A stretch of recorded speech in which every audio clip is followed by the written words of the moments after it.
c'est évidemment cette puissance absolument transfigurante, incroyable, que donne la métaphore, hein, le rapprochement de deux réalités éloignées, comme disait Breton, et qui fait surgir tout d'un coup une possibilité de la représentation qui est rigoureusement impossible. Bon, alors cet impossible agit. Et depuis aussi longtemps que la poésie existe, finalement, c'est la voie par laquelle la poésie agit. Homère, la métaphore est activée à tous les tuyaux. Bon. Donc d'un côté, on a enregistré une puissance indiscutable de la métaphore. Et d'autre part, nous autres, malheureux modernes, doutant de tout, nous inquiétillons de devoir nous en remettre encore à de si vieilles puissances, si bien que la métaphore nous est apparue non seulement comme un danger, mais comme une véritable peste. Parce que, quels étaient les défauts de la métaphore? La métaphore ne restituait pas le fait même, puisqu'aussi bien, ça n'était que de l'impossible à chaque instant. Alors, on enregistrait un effet puissant obtenu par des moyens qui semblaient illégitimes. Et j'ai le souvenir, dans une certaine époque de mon débat avec le poète, d'avoir écrit le liseron mortel de la métaphore. La métaphore avait l'énorme défaut d'une chose très très belle, mais dont on était en droit de craindre qu'elle n'étouffe la plante sur le corps de laquelle elle grimpait. Et j'ai mis un temps considérable à finalement réexaminer la question par l'autre bout, c'est-à-dire à me rendre à la métaphore. Pourquoi? Anecdotiquement, parce que j'ai réalisé tout d'un coup que finalement la métaphore, ça signifie le transport, littéralement. Ce qui vous porte au-delà d'eux. Alors, j'ai réalisé tout d'un coup que la poésie agissait par transport. Et que, ma foi, il n'y avait peut-être pas de véritable illégitimité à cela, puisque le mode propre de l'action du poème, c'était précisément cette faculté de porter au-delà.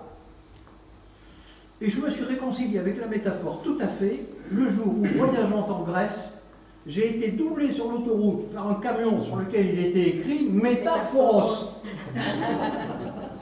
C'est le nom des transports publics en Grèce. Et pour cause.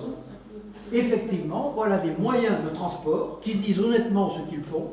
Ils vous prennent à un certain point et ils vous transportent à un autre point. Ce métaphorème, vous voyez, de la métaphore vulgaire, non seulement m'a réconcilié avec le fait, en me disant si quand même eux ont droit à la métaphore, pourquoi la poésie résisterait à la puissance de ces moyens, mais m'a fait apparaître qu'en réalité, notre crainte de la métaphore, c'était surtout un aveu d'une incapacité d'avouer notre véritable impuissance sans elle. Qu'est-ce qui porte les poètes contemporains un peu raisonneurs à se plaindre sans cesse de la métaphore? C'est d'être obligés d'admettre qu'en effet c'est la métaphore qui a le pouvoir et que nous sommes devant elle et sans elle privés de beaucoup de moyens d'action.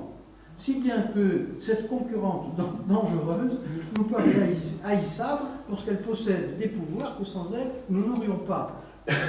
Et comme je ne me suis pas senti devoir me ranger à tout prix dans le rang de ces piteux jaloux des puissances de la métaphore, je me suis rendu à elle.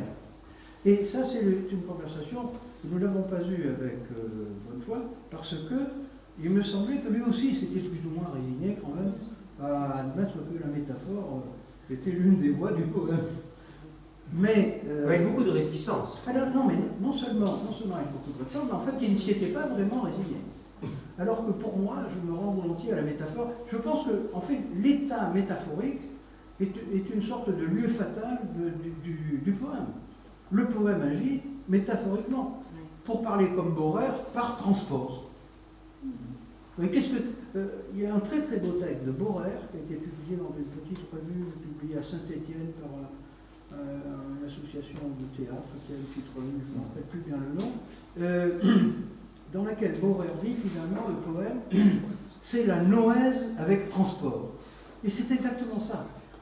C'est-à-dire il y a dans la saisie noétique qui lui est propre la faculté d'un déplacement, de faire se déplacer le sujet. Et la métaphore n'est plus mon ennemi. Disons, je n'attends rien spécialement d'elle, je ne la recherche pas pour elle-même, et quand elle se présente, je ne la refuse pas. Alors qu'il y a eu un moment où elle me paraissait une sorte de danger qui n'était pas licite, quoi. il y avait quelque chose d'illicite au fait de s'en remettre à la puissance de la métaphore qui paraissait relever, disons, d'un registre de séduction qui nous était interdit. Quoi. Nous qui étions beaucoup plus malins que nos prédécesseurs, nous pouvions nous passer de la métaphore. Eh bien, je pense que c'est faux.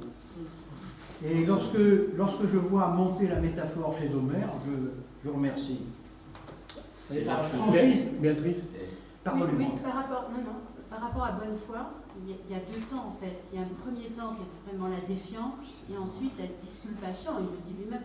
Donc il y a deux temps par rapport à la métaphore, et le terme de disculpation me paraît important puisque ce n'est pas forcément de la résignation, mais c'est quand même une façon d'accepter, bien sûr. Voilà, enfin, c'est ce qui m'avait semblé. Hein. Oui. C'est-à-dire, c'est une discussion que nous n'avons pas eue parce qu'il m'avait semblé qu'il s'y était, quand je dis résigné, je veux dire, il rendait à la métaphore les mérites qui étaient les siens en poésie. Et je trouve à ça un acte de lucidité et d'honnêteté poétique, parce que la poésie serait infiniment pauvre sans la métaphore, et de renoncer à la métaphore, ça serait comme pour un peintre de renoncer à la couleur, ou à un moyen de transport, disons, qui est strictement propre à cet art. Non, mais je fais un peu amende honorable aussi, c'est-à-dire que j'ai utilisé cette citation de Bonnefoy parce que justement, on m'interrogeait sur la métaphore, donc je suis très très contente de vous entendre. C'était dans un entretien, le dernier entretien qu'il a donné à France Culture en 2015, mais c'est un entretien, c'est pas... Non, mais ça fait rien. C'est un oral. Il y a une hésitation. Mais il y a une hésitation, voilà. Michael. Pardon. Il y a une hésitation quant à la légitimité. Pardonnez-moi. Bon, j'allais dire tout simplement que par rapport à Bonnefoy, déjà dans la présence et l'image, il y a un effort pour réconcilier. C'est très important, il y a un passage d'une grande pertinence là.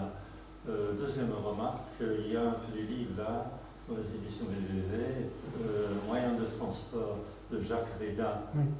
Et un peu, il parle de ce même phénomène de ce camion. Ça, c'est spectaculaire. Oui, mais évidemment, et troisième remarque, simplement, c'est que Michel Deguy insiste sur le fait que chaque mot constitue une figure, une métaphore, chaque mot. Nous sommes dans la métaphore. La vérité, elle est là.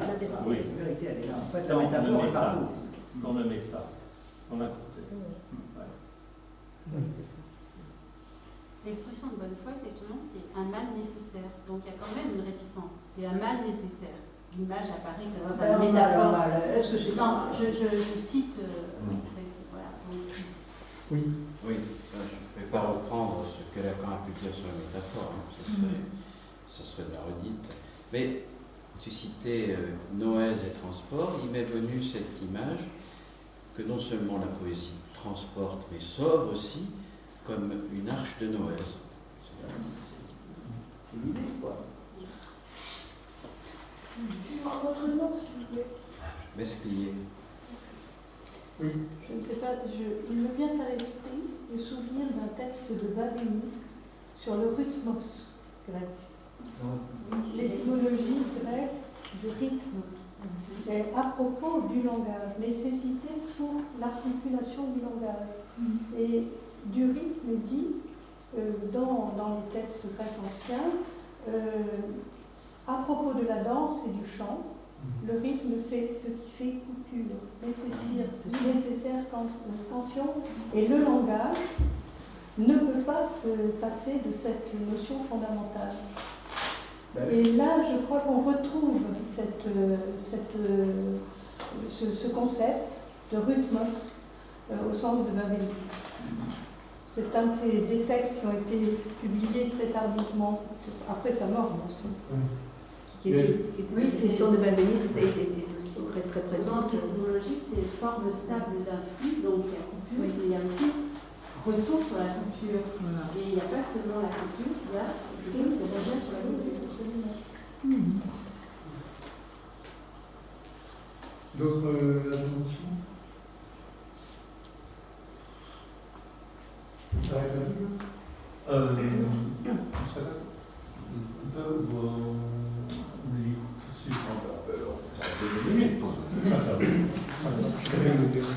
Mais si